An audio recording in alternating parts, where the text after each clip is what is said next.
बुलेटिनची सुरुवात करतोय एका मोठ्या आणि महत्त्वाच्या बातमीनं। आत्ताची सर्वात मोठी तुम्ही बातमी बघताय, छगन भुजबळांची शिवसेनेची सर्व वाद संपवले असल्याचं आज पुन्हा एकदा स्पष्ट झालंय।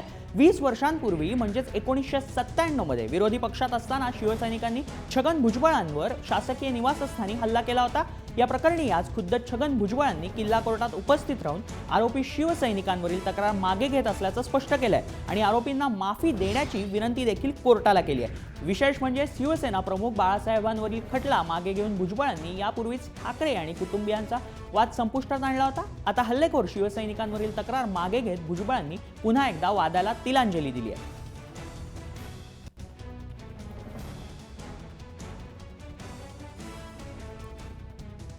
याचबाबत आपल्याला अधिक माहिती देतात आपले प्रतिनिधी विशाल सिंग। विशाल, काय अधिक माहिती देशील?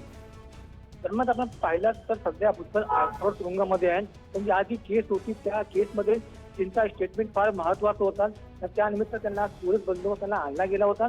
पण जेव्हा ते कोर्टामध्ये आले आणि जज समोर उभे राहिले तेव्हा त्यांनी स्पष्ट केलं की शिवसेनेशी माझा कोणताही वाद नाही आहे। जो माझ्या घरी हल्ला झाला होता त्या हल्ल्यामध्ये शिवसेना होते त्यांना माफी द्या, त्यांनी आता स्पष्ट केलं। त्याचबरोबर त्यांनी हे पण सांगितलं की बाळासाहेबांची विरोधात जी केस चालू होती ती केस त्यांनी मागे घेतली होती।